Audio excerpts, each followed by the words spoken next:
Welcome back to I spicy delights. ഒരു അടിപൊളി കടലക്കറിയുടെ റെസിപ്പിയാണ് ഞാൻ ഇന്ന് നിങ്ങളുമായി ഷെയർ ചെയ്യുന്നത്. പുട്ടിൻ്റെ കൂടെയും അതേപോലെ ചോറിൻ്റെ കൂടെയും നല്ല ബെസ്റ്റ് കോമ്പിനേഷൻ ആയിട്ടുള്ള കടലക്കറിയുടെ റെസിപ്പിയാണ്. നല്ല ടേസ്റ്റി അതേപോലെ സ്പൈസി ആയിട്ടുള്ള ഈ ഒരു കടലക്കറി റെസിപ്പി എങ്ങനെയാണ് തയ്യാറാക്കുന്നതെന്ന് നമുക്ക് കണ്ടിട്ട് വന്നാലോ.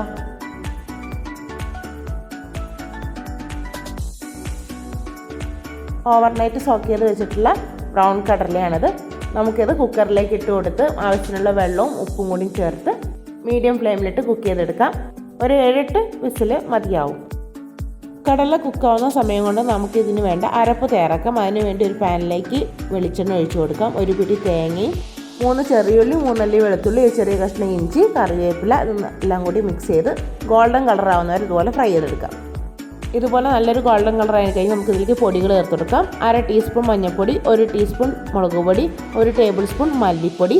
പിന്നെ ഇതിലേക്ക് ഞാൻ ചേർത്ത് കൊടുക്കുന്നത് പെരിഞ്ചീരകമാണ്. പെരിഞ്ചീരകത്തിൻ്റെ പൊടി ഉണ്ടെങ്കിൽ അത് ചേർത്ത് കൊടുക്കാം. ഞാനൊരു 1/4 ടീസ്പൂൺ പെരിഞ്ചീരകം ചേർത്ത് കൊടുക്കുന്നുണ്ട്. ഇതെല്ലാം കൂടി പച്ചമണം മറന്നിട്ട് നന്നായിട്ട് വഴറ്റിയെടുക്കാം.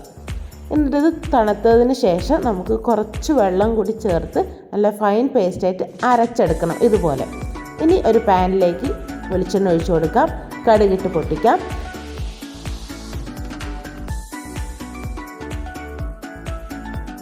ഇനി ഇതിലേക്ക് വറ്റൽമുളകും കറിവേപ്പിലയും ചേർത്ത് കൊടുക്കാം.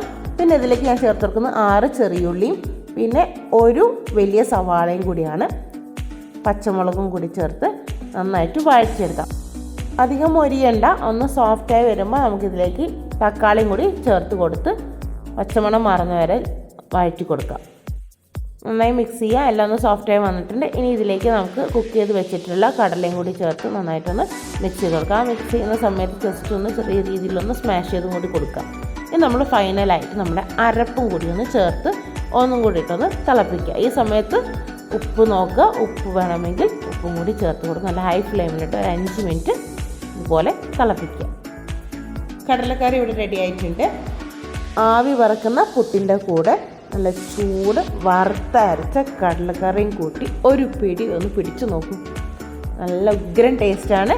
എല്ലാവരും ഇതൊന്ന് ട്രൈ ചെയ്ത് നോക്കുക. ട്രൈ ചെയ്ത് നോക്കിയതിന് ശേഷം നിങ്ങളുടെ അഭിപ്രായങ്ങൾ കമൻസിലൊന്ന് രേഖപ്പെടുത്തണേ. വീഡിയോ ഇഷ്ടമായാൽ ലൈക്ക് ചെയ്യാനും അതുപോലെ മാക്സിമം ഷെയർ ചെയ്തും കൂടി സപ്പോർട്ട് ചെയ്യണേ. എൻ്റെ ചാനൽ ആദ്യമായി കാണുന്നവരാണെങ്കിൽ ഇതുപോലത്തെ ഈസി പീസി റെസിപ്പികൾ കിട്ടാൻ എൻ്റെ ചാനലൊന്ന് സബ്സ്ക്രൈബ് ചെയ്തോളൂ. അടുത്തൊരു വീഡിയോയിൽ പുതിയ റെസിപ്പിയുമായി നമുക്ക് വീണ്ടും കാണാം. ബൈ.